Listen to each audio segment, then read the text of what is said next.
Welcome back to the Essentially You podcast. Dr. Casey Means, how are you doing, girl? I am doing so great. I am so glad to be chatting with you again, Dr. Snyder. Thank you for having me on. I am obsessed with the Levels technology and everything that we get to learn about our metabolic health, especially for us as women, especially for myself being 42 just a couple weeks ago, and just really wanting to saunter into my 40s and my 50s, getting rid of the constructs that we're the aging thing, that our reproductive system just goes offline. I know so much has to do with our metabolic system and how we take care of our body. And that always starts with how we manage our blood sugar, how we manage our insulin levels. And so the last 5 months, I've been wearing a CGM. You can't see it right now because I've got this little cute dress on for you today, but it's on. And, it has been the most incredible journey just to really learn about not only what my body is doing, but also what kind of substrates I'm bringing into the body and seeing how they respond. I have learned so much about my body. And girl, I got a fasting blood sugar. I just had my fasting blood sugar looked at, 74 milligrams per deciliter. And it's super, and I've had it even, it's in that sweet spot. And that just makes me so, so happy. And it's all because I've learned so much with Levels. So today I brought you back so that we could talk a little bit about what you guys have been learning utilizing this technology with so many of us, because you're collecting so much information regarding how our bodies are functioning, what kind of foods are lighting us up, and even what are some of the things that we can do to blunt a blood sugar spike, which I think is a huge part of learning how to manage our metabolism. That's exactly right. And first of all, it is so worth celebrating a fasting glucose of 74. That's amazing. That is in the exact optimal range that I always tell people for fasting glucose, which is not just less than 100 milligrams per deciliter, which is what we call quote unquote normal in terms of fasting glucose, but it's actually really more in the optimal range. So when you look at all that research that's been put out showing where is the lowest risk category for fasting glucose, really 72 to 85 milligrams per deciliter is kind of that sweet spot. So that's really awesome news from your recent labs. And yeah, I'm so excited to talk a bit more about, it's been several months since we did our first podcast, and we have a lot more data points in the Levels sort of database. We have over 1.5 million food logs, and then that's paired with continuous glucose data, which gets into the probably tens of millions in terms of actual data points. And so pairing all of that information about what people have logged for their meals with that continuous glucose data has allowed us to learn a lot about what is happening to people at this sort of large scale. And that's the type of data that we've never had before for nutrition. We've really had to take things at face value. Like, what does the box say? Does the box say it's heart healthy? Does the box say that this is low sugar? And just sort of believe that and really kind of go off food marketing. No, doesn't really matter what the box says for me. If this is spiking my blood sugar 70, 80, 90 points, it's not heart healthy for me. And so there's a lot of foods that have, in my own personal life, I'm sure in yours too, and then amongst our greater, member base and data set, that really kind of highlight some of these things where cutting through the marketing or the sort of nutritional dogma and actually getting into real data can help move us forward. I 100% agree. I was sharing with you a story where I had the highest blood sugar I had ever had. Because most of the time, like my biggest spike was like 135, 140, 150 milligrams per deciliter. Like sushi, before that was my biggest offender. And I know that you guys had come out with an article with like the 10 surprising foods. And sushi was definitely on that list, including acai bowls and grapes. And so, but this, my husband, so it was a Starbucks run that my husband was doing. And he was supposed to just get me a blended espresso drink with almond butter or almond milk. Sorry, not almond butter, almond milk. He ordered it online and ended up picking a Frappuccino. Didn't realize that there was sugar in it, but there were an opportunity to like lower the amount of pumps of something. It wasn't really clear what it was. And so he goes and picks it up. He drops it down to one just in case. He's like, I don't know what this is, but let me just drop it down to one pump. And then ran in and asked the girl at the counter. He's like, is there any sugar in this? My wife, she doesn't do sugar. Is there any sugar in this? And she's like, absolutely not. And so he brings it to me. And girl, I was telling you, I am a bloodhound for sugar. I can taste it a mile away. I'm like, oh, there's sugar in this. But I was like, you know what? I've got the CGM on. I'm curious what it's going to do. This is early afternoon and my blood sugar shot up like the big scary spike, it goes and it jumped all the way to 190 milligrams per deciliter. And I was Oh my just like, gosh. oh my goodness. And I thought about all the people, and this was like a small one too. This is a very small one. This wasn't a medium or a large or the extra large that they have. And this wasn't the regular amount of pumps in here. This was one, even I think he may have even had to do a half a pump. And I thought to myself, like, how many people every single day, millions of people walking out with talls, grande frappuccinos, just ordering it as normal, which I think is 3 or 4 pumps of sugar. And I'm thinking, it's like the average person, we've got to be seeing over 200 milligrams per well over, like something super scary. And my husband, as I'm breaking this down to him and he's listening, he's like, this should be a crime. This shouldn't be allowed, because I don't think people know what is happening to their bodies in the 2 hours after they consume this. And what a lot of people don't realize is, girl, it took me days to recover from this blood sugar spike, as it does. Your body's got to like figure this out and then go and repair. And so I always tell people that big old ice cream brownie sundae that you're about to have, it's going to take about 36 hours for your body to reacclimate back down to a normal fasting blood glucose, if that's where you're normally at. Absolutely. First of all, so many kudos to your husband for being willing to even try on this. I mean, this is me in a nutshell. I feel like you and I need to go to a coffee shop together, because I am always the person asking, like, are you sure this doesn't have sugar in it? And what's funny about coffee shops in particular is I'm actually usually just getting like a coffee with milk in it, or sometimes an Americano with milk. So not even drinks with a lot of milk. And I always say, like, which of your milks has the lowest sugar? Like, cause I'll just basically, I don't care if it's coconut, almond, whatever, just which one has the lowest sugar. And they almost universally will say, oh, none of them have any sugar. These are all, it's just nut milk. And so of course I'm like, can I take a look at the carton? My Like the husband totally annoying. always asks for the carton. He's like, can I look at it? Always 7 grams, 6 grams. I was going to say, It is always 7 grams. I'm certain that the barista brand or whatever it is, that they've sort of studied that somehow 7 grams is what makes it, foam perfectly or whatever. But, a long time ago, since I've been wearing continuous glucose monitors for 2 years now, one of the first things I did was start to make my own nut milk at home, because it's so delicious. It takes 3 minutes to make your milk for the week. And there's no sugar, and it's so creamy and so delicious, doesn't spike my blood sugar. But like that 7 gram of sugar, even a splash of it in my coffee, it's going to make my blood sugar go up. And what's tough is that people aren't even aware that it has sugar in it. They think they're making a good choice by getting the coffee with some milk. And unfortunately, we kind of just get bamboozled. So having the data to kind of be like, this is actually doing something to my blood sugar, often will make me go back and be like, what did I have? And what might have been in there, whether it's like a salad dressing, or sometimes ketchup will do this, where it's like, you're really surprised by your spike because you thought you made a good choice. And then you're like, oh, it was snuck in there. Sugar was somehow snuck in there. And, there's like 56 names for sugar. So it's sometimes really sneaky how it gets in there. And, coffee is just one example. And similarly, like a spike that was super surprising to me was oatmeal. This is one that often gets people when they start levels, because they've been told by their doctor that oatmeal is a great breakfast. It's heart healthy. It's heart healthy, girl. It's heart healthy. Yeah. For me, so my blood sugar like started at 80, went to 180, and then came crashing down. So it went about 100 points up. For context, I'm trying to never get above, generally on like when I'm cooking for myself on a good day, above about 110. Sometimes when I go out to restaurants, like you said, like it'll go up to 130, 140, it happens. But if I'm cooking and I'm controlling the variables, I like to keep it below 110 after meals. So 180 is like really, really high. And then you have that post-meal crash because you've spiked so high.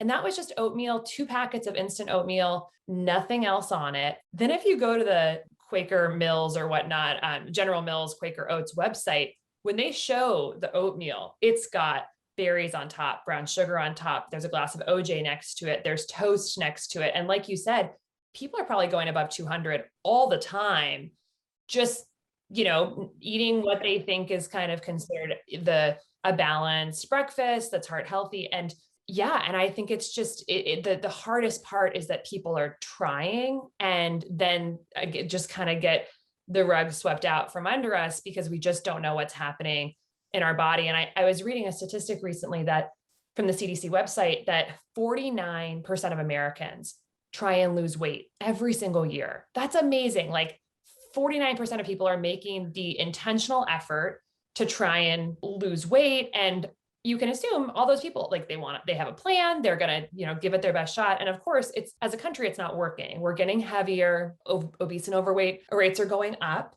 and our metabolic health crisis is getting worse. And so there's a mismatch between the effort and the outcomes. And I think a lot of that lies in the fact that we're eating these food products that we don't really know what they're doing to our bodies. And that's where monitoring, whether it's glucose monitoring or if people are measuring their ketones or whatever, can just give you a little bit of insight into why you might be stuck and why things that you think are, serving you and are healthy may not be. Oatmeal kind of is one of those really obvious examples and was actually scored in our bottom of all our members in the entire levels data set, bottom 40 foods in terms of worst glucose spikes. And there were other surprising things like grapes, for instance, like a lot of fruit, not big spikers. Grapes, huge spikers for a lot of people. And so again, you can imagine people are like, well, I'm increasing the fruits in my diet. This is a healthful diet, but if it's spiking your glucose that high, it may actually inhibit the goal that you have set out for yourself, which might be weight loss or improved metabolic health or whatever. So yeah, it's pretty fascinating sometimes to see these surprises when you're wearing this and just kind of like, whoa, what just happened? Agreed. There's a lot of misinformation. I remember we were at our little restaurant a couple weeks ago out of town, and I was looking at the healthy version of the menu, like the little section over here, and it was all carbs and sugar and sugary fruits. And I was like, oh my gosh, there's nothing on this little part of the menu that isn't going to drive someone's blood sugar up. But that was considered the healthy choice options. Oatmeal was on there as well. And I looked at my husband, I was like, look, do you see this list? Like, how crazy is this? This is going to just drive somebody who probably is concerned about their metabolism and concerned about their blood sugar levels are going to potentially choose something here that's going to just do the opposite of what they were hoping for as a healthy choice. And so really way in which that we're looking at what are healthy foods, there's definitely a lot of misinformation. Yeah, absolutely. And for anyone listening, it's just, certainly I'm definitely not anti-fruit. I eat a lot of fruit and I enjoy fruit. It's not like I think it's something that's going to inhibit people's weight loss goals. It's just that different fruits affect different people in different ways. And some fruits just happen to be a lot more impactful for the glucose response than others. And that could vary between you and I. We could both eat the same fruit and have totally different responses because of our microbiome or this or that. And so it's really just about like dialing in for your own body. And then of course, figuring out how to pair those foods properly such that you're not getting the full glycemic impact of the meal. So one of the reasons I think that grapes potentially score so high in terms of glucose response is that one, they have low fiber, and we know fiber blunts glucose responses. Berries have a ton of fiber, grapes don't. We also often tend to eat fruit with other things, like we eat apples with almond butter. We eat berries with yogurt sometimes, or with chia pudding, which has fiber and fat and protein, but we're usually just popping grapes. Like we're not eating them with something else, and it's kind of mindless. And so I think that's a testament to why some of these things are surprising, is because of the context in which we eat them. So, I certainly, one of my biggest takeaways from seeing what we've seen in the levels data set, and also in my own personal experience, is don't start the day with a sweet breakfast. Like, biggest life hack, easiest life hack, switch to a savory breakfast, whatever that means to you. Eggs and avocado and greens, tofu veggie scramble. There's a lot of different options, but the sweet breakfasts were a big portion of our lowest 40 scorers on our levels data set. Things like donuts, pastries, croissants, oatmeal, a lot of cereals, all were in that bottom chunk from the large data set, which is basically saying the highest glucose responses. So, and in the best scoring top 40, for the best scoring, it was a lot of savory breakfasts, like the eggs, avocado, things like tofu scrambles, things like that. So definitely one of the takeaways we saw in the data set. I agree. Savory breakfast all the way. Really savory, lots of things all the way. Because breakfast isn't even where we're more insulin sensitive in the morning than we are in the evening. And so I have found that the evening is where I have to be the most mindful. I used to think that having sweet potatoes with my salad, and sweet potatoes are a big, big red flag for me. And so that was one of the things where we really scaled back on the sweet potatoes in our house. I realize, at least and I know every woman is different, every person is different, especially anything after 5 p.m. Like it's protein and veggies for this girl, because anything else, girl, ooh, on levels, I could be at 99% that day. And then I head into dinner and I make one wrong move and I jump into the 80s. I go into 80. I was like, oh, I was so close. It's a really good take home point. I feel bad for people listening. They're like, oh, wait, you just said I have to have a savory breakfast and now I have to have a savory dinner. And, and it's like you said, it's like a lot of savory everything is kind of a good policy. And then just really being thoughtful about where you're eating your sweet things, like if it's fruit, eat it around a time when you're active during the day, when you're going to be able to take that 15-minute walk after that snack. And if you're going to do it, which is fine, fruit has wonderful healthy benefits, or maybe it's a piece of whole grain toast or whatever the higher carbohydrate thing that you're eating is. Just make sure you're packaging it well. Eat it with the fat, protein, and fiber. Make sure, if you can, that you can take a 15 to 20-minute walk after it such that you can burn through some of that glucose and, front load it potentially into the earlier part of the day, since, like you said, we tend to become a little bit more insulin resistant at night. But I'm definitely with you. I have definitely shifted towards my evenings becoming more of my fat and protein and veggies part of the day, and really try and avoid the carbs at night, because they're just going to pack a bigger punch. For the exact same amount of carbohydrates that I could eat earlier in the day, I'm going to have a higher glycemic response at night. And so it's like, you're kind of getting a double whammy there. And if I do, if I do happen to be eating a meal that does have a little bit higher carbohydrate content, I always lean on the walk, like just a quick walk after dinner. A nice stroll around the block can just totally do wonders. Or sometimes I'll even jump on the Peloton for 20 minutes after dinner, just do a light and just kind of activate those muscles. It's the biggest glucose sink we have in the body, pull some of it out of the bloodstream, and then it's not going to be bouncing around quite as much throughout the night while you're trying to sleep. But, my brother has been a Levels, member now for a long time. And it's been interesting to see, he doesn't have a huge nutrition background, but it's been interesting to see his diet. He basically, and he doesn't love cooking, but now after using Levels, it's basically his plate is for dinner is 3/4 vegetables. So he'll throw an entire package of organic broccoli in the air fryer with a tiny bit of olive oil, and then chicken or salmon or tofu. And it's like so easy for him. Every night, it's like a different 3/4 of the plate, vegetables, Brussels sprouts, broccoli, sauteed spinach, and then his pasture raised chicken or omega-3 rich salmon. And it's like, that's now his zero glucose response, gets lots of phytonutrients and protein and omega-3s, and doesn't even have to think about it. But before, it's like, you're always kind of wondering like, well, what starch should I have? And what grains should I have? And this and that. But if you kind of get into the mindset of the glucose lens on your dinner, like it actually makes it pretty simple in a lot of ways. And you can, of course, I eat, most of my dinners have many, many ingredients in them. So that's just an example, but, just being able to kind of dial it in of knowing what works for you I think has been pretty liberating for him and many people, many of our members. Oh, I absolutely agree. And it keeps it really, really simple, for dinner. You've got your protein, you've got your veggies, whether it's a salad or you're roasting them, or, we're getting into the fall season where everything's going to be getting roasted. You can keep it super simple and keep it super healthy. And you're not going to bed with this major spike heading into the bedtime, which can totally mess with your sleep, can totally mess with mood, cravings, could lead you to having a craving later on in the evening. I mean, there's a lot. And so for us, one of the things that we do is we try to eat pretty early. One, because we have a baby and he has a bedtime at 7:00. And so we got to start winding him down at 6:30 anyway. So a lot of our things are around around Kingston. And so we try to have dinner before 6. And that really is a good place for me and my husband, Alex. Like I'll be honest with you, girl, his blood sugar was not as dialed as my blood sugar was. And I was so surprised. I just thought he was going to kick my butt left and right. And that was not true.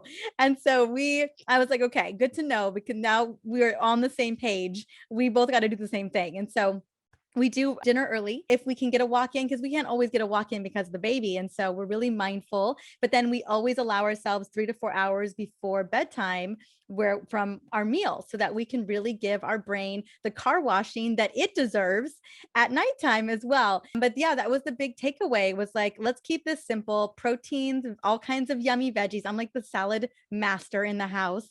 And so, and that has just done wonders for us. And since I'm breastfeeding, I know that Kingston's getting a lot of that good nutrition as well. And we, again, because we don't have a lot of wiggle room on the walking or me hopping on the Peloton, which is right there, we really dial in the dinner to make sure that we're not seeing a big blood sugar increase. We're not going above 110 or 115 milligrams per deciliter. But there are people who are going to go out to dinner. There are people who are going to have those potatoes with their meal. So talk to me. I wanted to segue into the Coca-Cola experiment. And there are going to people who are like, you know what? I am having my dessert cupcake or whenever we're going to do it. And I'm mindful. I'm making that decision. I'm going for it. But they have that opportunity to potentially, again, leverage those muscles to kind of bring up that glucose. Talk to me about the Coca-Cola study and what was kind of one of your biggest findings for blunting a blood sugar response.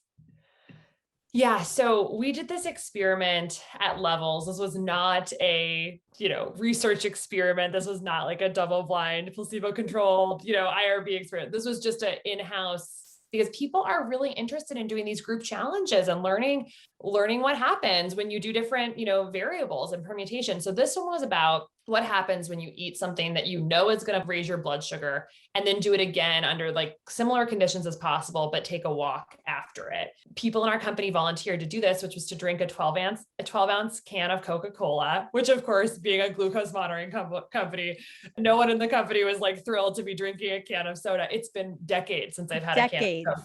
I would have said no, I think. What's that? I think I would have said no. I cannot stand that stuff. Like, it's so syrupy. Oh gosh. I mean, I don't want to be too dramatic because it's going to make it sound like I'm totally afraid of sugar. But I mean, when I opened that can and was about to chug it, like I had a little anxiety. I was like, this is more sugar than I've had in one sitting in a really long time. And like, what's it going to do? And how's it going to feel? The funny thing is the first permutation of this experiment was that everyone's going to do an oral glucose tolerance test. So we actually shipped them to everyone in the company who had volunteered to do this. And these are the 75-gram glucose drinks that, of course, people in pregnancy are given to see if they have gestational diabetes. So then, you did these on your own time, like you choose a day to do each version of the experiment. And the first 3 people who did the glucola experiment with the 75-gram glucose drink, it affected them so much that 2 of them had to take the rest of the day off of work.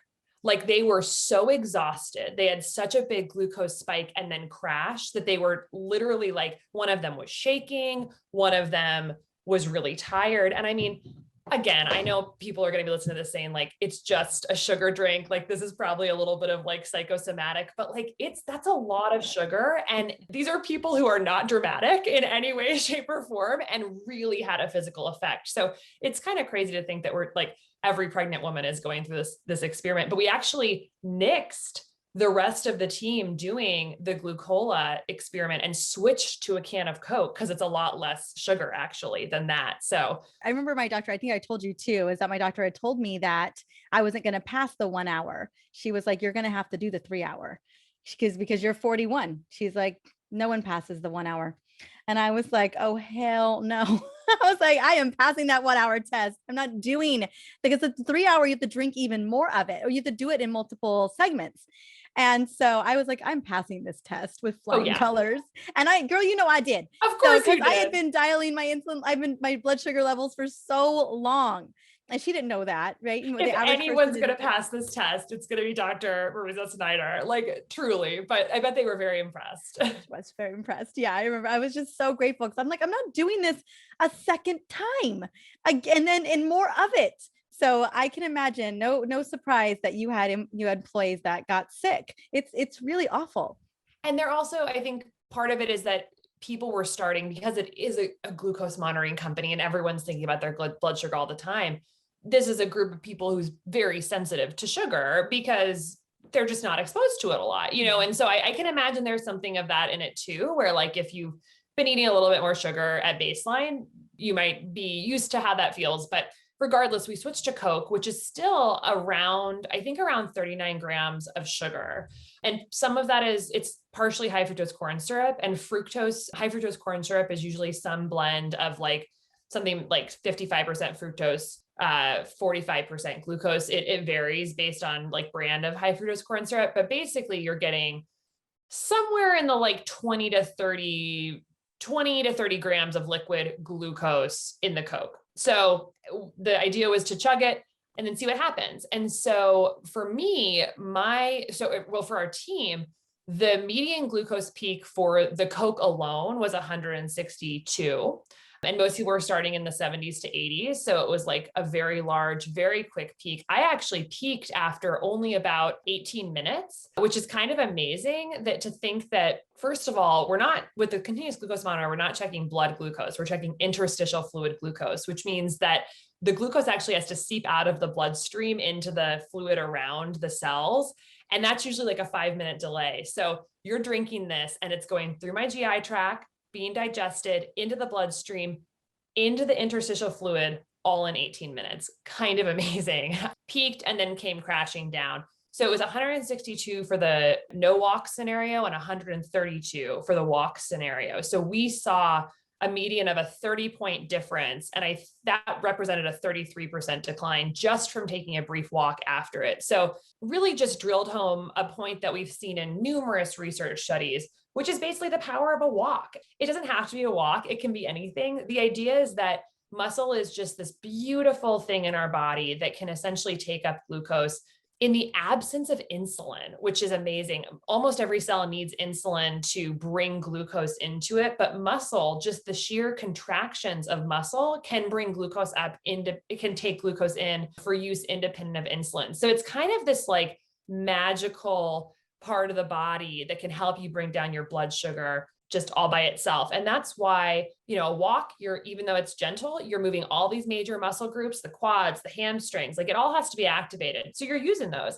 but also why resistance training, so lifting weights and strength training, has been shown to be so powerful for overall metabolic health, because you're growing the organ in the body essentially that is a glucose sink. And so just 24 hours a day, you're having to feed that muscle, whether you're using it or not. And the more you have, the better it is. So certainly just can't pound home that message enough of how movement, even if it's gentle walking after a meal or throughout the day, 2 minutes here or there during your workday, or resistance training, or high intensity interval training, all these things have been shown to lower our glucose levels and really make a much bigger difference than I'd expect. I mean, a 33% difference just from taking a walk is not insignificant over time. No, not at all. So, and I can hear people taking this away of like, okay, if I'm going to have my gelato, let me walk with it, Yeah. or if I'm going to have that cupcake, let me do a workout afterwards. And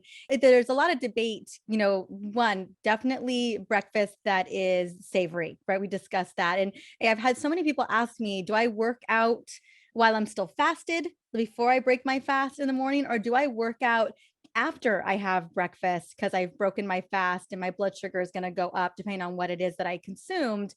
And definitely different camps on that. But as I've thought about it myself and I've looked at my CGM, I've tested this, my own little challenge. It has really served me to work out after I eat, because it just helps to, or take a walk. And again, I'm not eating anything. It's always savory too, right, but it just in general just helps. I mean, it's not a major shift or difference, but it's a little bit of a shift. And so I don't know if you guys have looked at any of that as well, of like when to work out.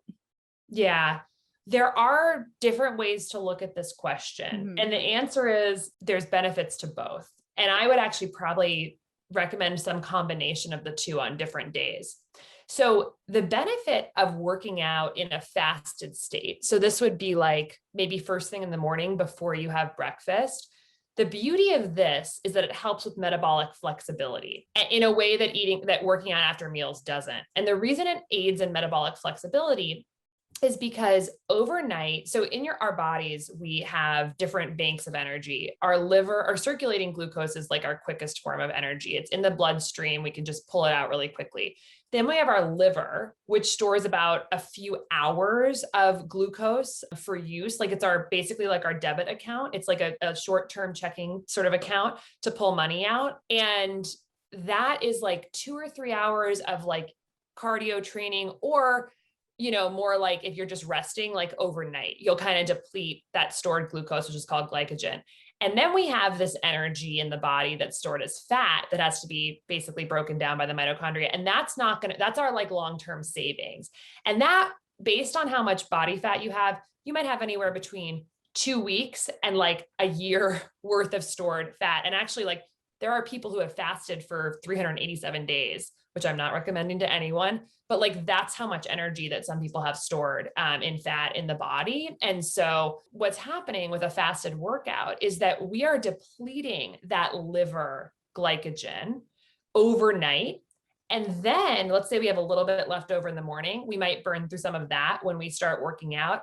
And then our body has to go to fat for energy. So we are flipping the switch from glucose burning to fat burning intentionally. And we're pushing our body to use its long-term storage, and we're mobilizing fat. And that is metabolic flexibility, being able to switch between glucose burning and fat burning really at will based on different conditions.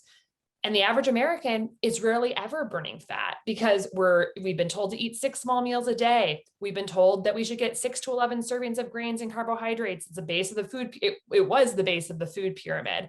65% or more of the average American diet comes from ultra refined grains and sugars. You are constantly giving your body a glucose source. So why would you ever have to, it would be very hard to deplete that and then move into fat burning. So we're not metabolically flexible. And that's a huge root cause of our chronic disease epidemic, our metabolic epidemic, the fact that 88% of Americans have at least one biomarker of metabolic dysfunction. We want to be metabolically flexible. So when I'm working out in the morning, like let's just take a day, an example. Let's say you stop eating at 6 p.m. and you've had a bit of a savory, sort of fairly low carb dinner. So you're not even like overloading your body with glucose. So your liver is like, pretty full, but not like overly, it's not like filled with, the glucose that you had for dinner and dessert. You burn through that throughout the night. You're burning through your stored glycogen. You're kind of getting that tank low overnight. Then you do your 45-minute Peloton workout in the morning. You deplete it. You're started going into fat burning. And then let's say you wait another hour or two to have breakfast. What you could do at that point is check your ketone levels. So first thing you can do is look at your continuous glucose monitor. And one of the reasons I like wearing a continuous glucose monitor when I'm doing fasted workouts is that it shows me that my glucose is actually fine. And like, I'm not going hypoglycemic. And the reason is because the body, even if it uses its stored glucose in the liver, the body makes glucose from other things like protein in the body in a process called gluconeogenesis to keep your blood sugar essentially in an okay range. Like if it goes too low, that's a problem, but your body knows how to compensate to basically keep it at a safe level. So I'm looking at my continuous glucose monitor saying, okay, I'm not going super low. I'm okay. I can do this workout. It's reassuring in a sense. And then I check my ketones. You can either do through breath or through blood. And that's the byproduct of fat burning. And what I find is that when I fast overnight, do my fasted workout, and then check my ketones go up. And that to me is proof that I have done something that is metabolically flexible.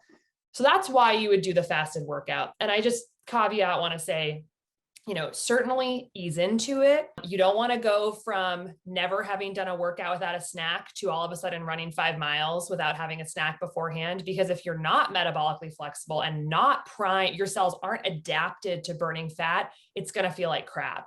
And, so I would just ease into it. Maybe start with lower carb snacks before your workouts, see how that feels. Then ease into a much smaller snack, then maybe just a handful of nuts before a workout, and then start seeing how it feels to really actually do it first in the morning with no snack. And of course, talk to your doctor before doing anything like that. So that's the purpose of the fasted workouts. And then the post meal is more about just reducing glycemic variability. So we do not want huge ups and down swings in our glucose throughout the day. That's bad for health. It creates inflammation, oxidative stress, glycation, promotes insulin release. We don't want any of that. We want to keep our glucose more flat and stable throughout the day. And that's where walking after a meal or, even maybe dancing around the kitchen, after dinner, whatever you want to do to just move your muscles, that's what that's really helping with is the glycemic variability. I so appreciate you explaining this. For a long time, I was definitely recommending women to create more of that metabolic flexibility, especially in their 30s and 40s. Because I feel like if we're not able to make that switch, especially with our inability to focus, to have great brain function, and women are telling me their memory issues. But then I know that a lot of women are still working on stabilizing that blood glucose. And I was like, oh my gosh, if I've been misleading women by saying do always work out fasted so you can deplete those reserves and move into fat burning mode, but then maybe they were seeing a spike after breakfast, having that, like choosing maybe a couple days you're working on the metabolic flexibility and the other days working on stabilizing that blood glucose as well. So I love that having flexibility within the two as well. They're both equally as important. Yeah. And they both kind of do different things. So I guess on my absolute ideal day, it would be try and get out for a walk or do a workout in the morning before eating, and then take 2 to 3 minute walks every half an hour throughout the day. Like literally just get up from my desk and walk around the house for 1 to 2 minutes, and then maybe take a 10-minute walk after dinner. Like that to me is pretty much at this point, just knowing what I know about kind of glucose, like that would be kind of be an optimal day. So it's nothing crazy and it's nothing like out of control. It's just timing things in a way that's going to optimize all aspects of my blood sugar, but isn't taking maybe more than cumulatively an hour during the day. Love that. And I think the idea and there's so many other side benefits to this. There are the benefits of, de-stressing, just getting out in nature, just throughout the day, and because I so often I think we are under the impression that we have to do these big time workouts. But really, in terms of stabilizing blood sugar levels, I think what the big thing is that we're able to take those little mini breaks, throughout the day and get those walks in. That's what's going to help stabilize us more than doing that big workout in the morning or in the evening, whenever that is. Absolutely. That was amazing. I just love like breaking down the ideal of what works, and it just feels so much more doable than what we've been told in the past. And so what I want to do is I would love to segue into a little bit of some of your findings around how blood sugar levels and, stabilizing our blood sugar and how that impacts our hormones as a whole. One of the conversations we were having is one of the things that I see a lot from my ladies, from my community, is that it's really our metabolism is one of the major contributors to why we don't always feel so great, why we're struggling with exhaustion, why we're dealing with brain fog, why we're dealing with that stubborn weight gain, especially that belly fat. And in our modern medical system, you show up with those symptomology and it's like, oh, you maybe you need estrogen or maybe you need this.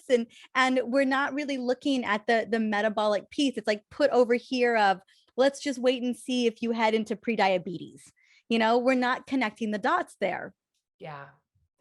One thing I'm so excited about with continuous glucose monitoring and more broadly, the advent of being able to take our metabolic health into our own hands through personal data is that women uniquely need to be on top of their blood sugar in different ways than men. And in a sense, almost more than men, because blood sugar dysregulation affects women at essentially all parts of their life cycle, in ways that it will never affect men because of our unique female hormones. So what I mean by this is in our 20s and 30s, it's affecting our fertility. As you've talked about on your podcast, I know your audience knows this already, but PCOS, polycystic ovarian syndrome, leading cause of infertility in our country, a disorder of insulin resistance, and really fundamentally has roots in metabolic health and is interlinked with it and can be improved by stabilizing our blood sugar.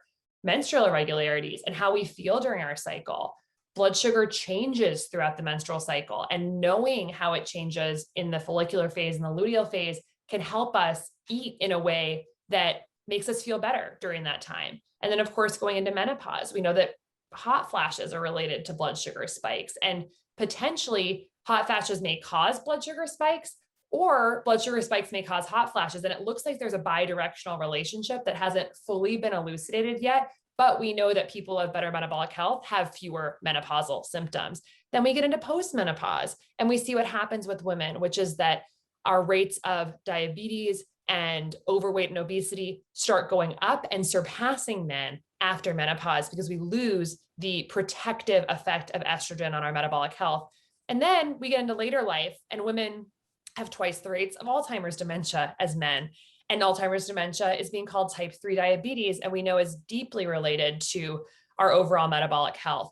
So there's really no point in the women's life cycle that it's not important to make sure we're managing our blood sugars to make us feel better and cognitively be at our best. And so that's one area where the advancing technology, I think, is going to uniquely help women in a way I'm really excited about. And also just let women, I mean, it's not like managing your glucose is going to be the cure all for all of this. We're still going to go through menopause. It's still going to have challenges.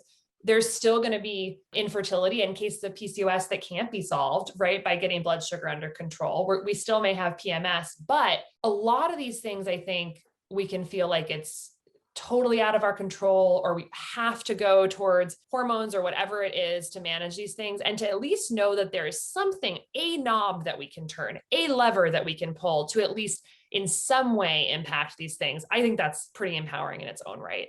I think it's extremely empowering. I think that, again, so often we're just told, oh, go take these hormone replacements, or go take the Xanax, or go get on birth control. And a lot of it, there's a root cause with our metabolic health or dysfunction. And we're not looking enough at that. And so I think as we start to be able to manage our own metabolic health, our own blood sugar, I think we're going to be able to identify at least one of the root causes and be able to get that under control. You know, I just did an episode on fatty liver disease, and that the biggest growing population for fatty liver disease are women in menopause. Oh gosh. And not men. A lot of us think that the assumption is it's men. It's got to be men, but it's not. So I think there's even just more sensitivity there. But once we lose estrogen, we just become more insulin resistant, and that leads to a fatty liver, and that we have the highest propensity for fatty liver disease in that particular population. And so there's, besides Alzheimer's, there's the other concerns that we got to be looking at. And the more that we know in terms of what's going on with our body on a daily basis, the better that we can make like real-time actionable decisions about our bodies. And so I just wanted to bring that to light, because as you mentioned, as young girls, we're starting to see this as well. We're talking about in their teenage years, we start to see PMS symptoms, and we see symptoms of PCOS. We just starts way earlier than we think. And we're not looking at the food component. Absolutely. And I did not know that about fatty liver. It's not surprising, given that is when women sort of what I call going off this metabolic cliff after menopause, and that we can absolutely intervene upon by being more in control of our metabolic health before menopause and during menopause. Use it not as something that's scary, but as like this opportunity to really get on top of it. And unfortunately, the average doctor is not going to be bringing this up with a patient. They're not going to be saying in these appointments about maybe menopausal symptoms, hey, something we really have to dial in right now is focusing on metabolic health, because you are at higher risk starting now for these things. And so if you're not going to hear it from your doctor, you can hear it from both of us today. Like, this is something to focus on. For people who don't necessarily have access to a continuous glucose monitor, they're not using one, that's fine. I mean, there are so many, just like listening to podcasts like yours and others who are talking about ways to manage metabolic health with or without the monitoring is important. I mean, if you're not using a CGM, you could just use a finger prick glutometer as well, and just see where your fasting glucose is. Make sure it's not creeping up into that pre-diabetes range or that high normal range. And if it is, maybe it's time to dial in a little bit more on diet. And one of my favorite studies about diet and sort of women's health and metabolic health was one about a PCOS intervention that's kind of applicable to everyone. I think it was from 2019, and it was an interventional study looking at a group of women who had PCOS. They checked all their hormones, all their metabolic markers, and they put them on a 12-week intervention, which was a Mediterranean ketogenic diet. And so this is a low carb diet. What I loved about this study was this was a really healthy, healthful diet. It wasn't just about what you're taking out of the diet, low carb. It was actually really focused on nutrient density. So it was actually mostly plant-based, and it was a Mediterranean in the sense that it was tons of antioxidant rich, low carb, green leafy vegetables and colorful vegetables. It was nuts, seeds, olive oil, and then actually just a moderate amount of animal protein in the form of poultry, like grass-fed meats and fish, of course, like omega-3 anti-inflammatory sort of rich fish. So it was like quite a healthful dietary pattern, not just eat low carb at all costs, even if that's all processed low carb bars and shakes and stuff. Like it wasn't that, it was actually a nutrient dense diet. And in 12 weeks, the women in this study transformed. Their hormone levels completely, for many of them, normalized. Their metabolic markers greatly improved. Several of them lost like up to 20 pounds. I don't have the exact numbers off the top of my head, but it was very significant. And so they didn't use a CGM. They didn't use a continuous glucose monitor. It was really just focusing on these dietary patterns that really minimize the refined carbohydrates, the fructose, in the form of high fructose corn syrup, the refined sugars, the excess of, grains, and really gets down to the basics of everything you've been talking about, which is like the vegetables, the protein, healthy fats, things like that. So maybe we can link that article. And, I think it's just a good starting point for a lot of people of like, that's the type of dietary pattern that's going to be good for lots of different people and it doesn't necessarily have to be ketogenic in the sense of like 5 to 10% of calories as carbohydrates, which is very, very low, but it's a good direction to sort of lean in if we're going to be thinking about our macronutrient ratios. I agree. I have a 14-day women's detox that I run men and women through, mostly women. We've done over 5,000 women or people now, and we're getting ready for the fall because I always want to set people up for success in the holidays because it just can go crazy. It can just get out of control if we don't have those really beautiful habits in place or even identifying sugar. Like some of us just can't even tell. Don't know even like my mom or my sister can have the same thing. I'm like, oh my God, there's so much sugar in that. And they're like, really? Like they're just like, no, there's not. I'm like, yes, there is. And so even in 14 days, we've seen labs come back where hemoglobin A1C has dropped, under pre-diabetic, like from a 7 to like a 5.5. And we've seen such incredible things. And it's literally the diet you described to a T. It's all tons of plants, lots of green leafy vegetables, color of the rainbow, healthy fat, and lean proteins like fish and poultry. And I think we even take red meat out of it in this particular one because sometimes it's worth kind of giving the body a little bit of a reset. But it's amazing. 12 weeks is a transformational amount of time. Like 90 days, are you kidding me? Like you're talking about a totally different person. 14 days, 21 days, or 30 days. It's just identifying, when you change that diet. It's really fascinating to me though, Casey, how many people, it's a hell no. They're like, 14 days and you want me to what? You want me to give up sugar and corn and processed foods and, it's grains entirely. It can feel so hard to make that shift. But those who decide to do it, for 21 or 30 or even 14 days, it's a game changer. And I can't speak into like nutrient dense food with or without the CGM. Although, girl, I am keeping that CGM on to run the full 14 days because I did the last 7 the last time, but I want the full thing. I want to see the full program on the CGM. But I had seen other people's labs. I had seen all of that, but I wanted to see it for myself. And I was in optimal range the entire time because it's what it's designed to do. I mean, nutrient dense diets with or without a CGM, oh my God, it'll literally transform your life.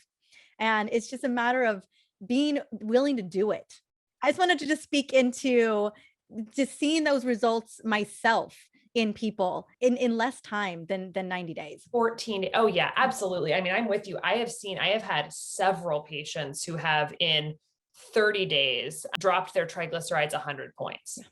I mean, because triglycerides are really that marker on that cholesterol panel of what are the grains you're eating, what's the refined grains and sugars. It's kind of, to me, this proxy metric of what's going on with the carbohydrates and the sugar in the body. And so when you eliminate everything you just said, the sugar and the refined grains and the corn and the starchy vegetables for even a short period of time, it plummets. And that is so motivating because you're like, wow, this lab test just transformed. And we know triglycerides is like very related to development of diabetes down the road, heart disease, et cetera. And so it's fun to see these things shift. And, I think what you speak to with your program, like the power of community and doing this with support, can make a huge difference. And figuring out the foods that are alternatives to what you love that are kind of not necessarily have the things that are going to be landmines.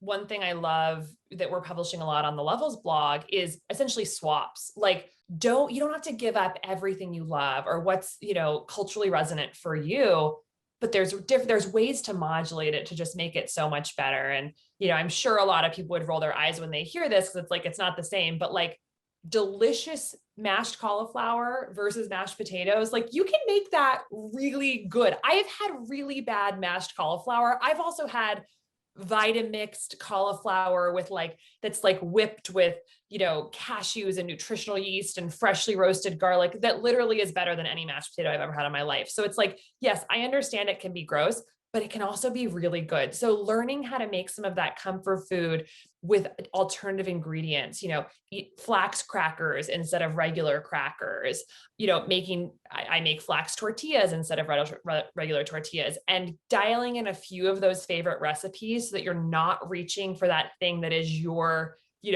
comfort food. I think there's a lot to be said for that too. Like simple swaps. I mean, it almost seems too simple, but if you can kind of get a few of those recipes dialed in, I think it can really help stay consistent. We try and put a lot of that on the Levels blog, just as like a practical way of helping people make that step, because giving up this stuff is hard, especially when it feels like you're giving it up forever and it's something you really love. So yeah. And it takes time. I mean, where I was at 25 to 30, from 35 to 40, like there's foods I would never ever consider today that were maybe like considerable a decade ago, and then you have to realize that over time, as you make these swaps, it's someone would say to us, someone listening to this, it's like, how dare they even compare mashed potatoes to right. mashed cauliflower? But we were just like, but that's really that's the only option for me. You know what I'm saying? It's my favorite. And I love it because it's what I've been doing for so long now. You know what I'm saying? And so, you make those swaps over time and all of a sudden, like that becomes your at. But, and it can take a little minute, but just those little steps moving in that right direction, then it ultimately becomes a thing that's what you do. Absolutely. It takes time. It takes time. And, I'm a big fan of certain direct to consumer food companies out there that help you on this journey. One that I've used and recommended to a lot of my patients before is a brand called Daily Harvest, which is they ship you these things called harvest bowls. And they're basically everything we're talking about. It's like grain-free, vegetable forward comfort foods. There's like a mac and cheese, but instead of macaroni, it's broccoli and cauliflower. Again, and instead of cheese, it's like a butternut squash sort of sauce with a lot of nuts. I think if people are like, I don't even know where to start. I don't cook. I get most of my food out, and these swaps sound gross. Consider investing for just a short period of time in one of these types of services. Like Daily Harvest is the best one that I know of. There's also Daily Dose that does a ketogenic sort of plant forward, direct to consumer thing. Even if for 2 weeks or a month as an investment, it can sometimes spark ideas and okay, this actually tastes really, really good. I can get around to this, as opposed to having to start by going to the grocery store, buying all new foods, figuring out how to cook them. It can be really intimidating. So that's one tip that I've given several patients that has helped them get over that initial hump of getting into some of these habits. That makes so much sense, just to get a sense of how it works. Yeah, absolutely. And it tastes good. Yeah. Well, my audience, my ladies want to know where they can get a level CGM. And so there's potentially an opportunity for me to share kind of a cut the line, because I've been telling my people for a long time that, Levels is still in beta mode. There's still a lot of awesome things that they're working out. And so, but I know that there are some influencers that get a skip the line code. And I believe I'm going to get one for this episode. So I'm super excited. Yes. So we will figure out it'll be levels.link/ probably essentially you or Dr. Snyder or something like that, but we can link it in the show notes and your audience can skip the wait list, because we are still in a closed beta program for Levels. But yeah, for people who are interested in trying CGM, basically the Levels program is a 1-month program where it makes it really easy to get access to a continuous glucose monitor and then interpret the data. So we pair you with a physician who evaluates you for this monitor, because they still are prescription only in the United States. They're over the counter everywhere else in the world, but in the US, they're prescription only. So a brief telemedicine consultation they'll be shipped from a pharmacy to your home. And then the Levels software, which helps you interpret your data. And then of course, the whole ecosystem of helping you figure out better options and everything we've been talking about today. So yeah, so we'll link that for people. Yay. And I just want to let you know, my mama has one. And we are comparing right now, she and I, we're about 20 years apart. We're going to do an episode together, the two of us, about both of our findings. And just as a mother-daughter, because I am literally her genetics, you know what I'm saying? I look like, you know, and so it's been so fun. She texts me, she sends me screenshots of her day. And so we're scheduling that in the next couple of weeks after she's got a full month of data so that we can do a little comparable, the two of us. Oh, that is amazing. And we just released a new feature in the app called Community Glucose View, where you can actually see each other's data in the app if you want to. So we'll have to make sure you're hooked up with that new feature. Yeah, absolutely. Well, hey, Casey, honey, thank you so much again for coming on, girl. Ooh, this episode was delicious. I had such a good time. I know people are going to walk away with so many major takeaways. Thank you so much. Thank you so much for having me on. And thank you for everything you're putting out into the world. It is just so wonderful. And I love knowing you. Ditto.